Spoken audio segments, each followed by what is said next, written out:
राजधानी दिल्ली। रात के 12 बजे थे। रात का सन्नाटा और अचानक दिल्ली, मुंबई, नागपुर में चारों ओर फोन की घंटियां बज उठी।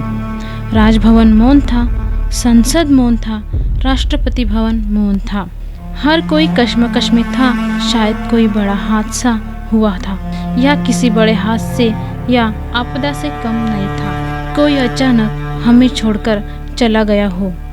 उस समय भारतीय संविधान रचिता डॉक्टर बाबा साहेब आम्बेडकर हमें और इस दुनिया को छोड़कर चले गए थे, जिसके जाने से करोड़ों लोग अपने आंसुओं से विलाप कर रहे थे।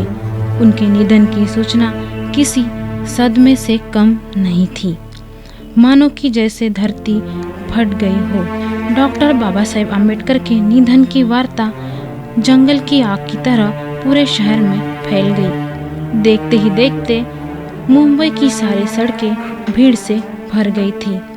पैर रखने को भी जगह नहीं थी मुंबई की सड़कों पर, क्योंकि पार्थिव शरीर मुंबई लाया जाना था और अंतिम संस्कार भी मुंबई में ही होना था। नागपुर, कानपुर, दिल्ली, चेन्नई, मद्रास, पुणे, बेंगलोर, नासिक और पूरे देश से मुंबई आने वाली ट्रेन और बसों में बैठने को भी जगह नहीं थी। सब जल्द से जल्द मुंबई पहुंचना चाहते थे और देखते ही देखते अरब सागर वाली मुंबई जनसागर से भर गई। देश में ये पहला प्रसंग था जब बड़े बुजुर्ग छोटे छोटे बच्चों जैसे छाती पीट पीट कर रो रहे थे। महिलाएं आक्रोश कर रही थी और कह रही थी, मेरे पिता चले गए, अब कौन है हमारा यहाँ। चंदन की चिता पर जब उनको रखा गया तो लाखों दिल जल रहे थे।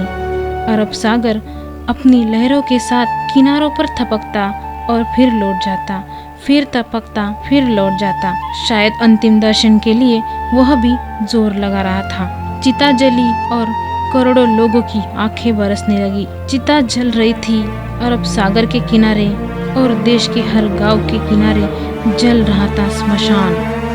हर शख्स की आंखों में और दिल में भी जो नहीं पहुंच सका था अरब सागर के किनारे। एक तक देख रहा था वह उसकी प्रतिमा या गांव के उस झंडे को जिसमें नीला चक्र लहरा रहा था, या बैठा था भूख प्यास भूलकर अपने समूह के साथ उस जगह जिसे वो बुद्ध विहार कहता था। गांव शहर में सारे समूह भूखे प्यासे बैठे थे। उनकी चिता की आग ठंडी होने का इंतजार करते हुए सारे ज्ञानपीठ, स्कूल, कॉलेज मरुभूमि जैसे लग रहे थे। युवा युवतियों की कलकलाहट आज मौन थी। जिन्होंने हाथ में कलम थमाई, शिक्षा का महत्व समझाया, जीने का मकसद दिया, राष्ट्र प्रेम की ओतप्रोत भावना जगाई, वह युगंधर, वह प्रज्ञा सूर्य काल के कपाल से ढल गया था। बड़ी अजीब कश्मकश में थी। भारत का महान पत्रकार, अर्थशास्त्री, दूरदृष्टा दृष्टि से ओझल हो जाएगा। सारे मिलों पर ऐसा लग रहा था कि जैसे हड़ताल चल रही हो। सुबह शाम आवाज देकर जगाने वाली चिमनियां भी आज चुपचाप थी। खेतों में हल नहीं चला पाया किसान। क्यों? सारे ऑफिस, सारे कोर्ट, सारी कचहरियां सुनी हो गई, जैसे सुना हो जाता है बेटी के विदा होने के बाद बाप का आंगन। सारे खेती, हर मजदूर, किसान असमंजस में था। ये क्या हुआ? उनके सिर का छत्र छिन गया। वह जो चंदन की चिता पर जल रहा है, उसने ही तो जलाई थी जबरान जोत। मजदूर आंदोलन का वही तो था आधुनिक भारत का मसीहा। सारी मिलों पर होती थी हड़तालें, आंदोलन अपने अधिकारों के लिए। उसकी प्रेरणा भी तो वही था जिसने मजदूरों को अपना स्वतंत्र पक्ष दिया।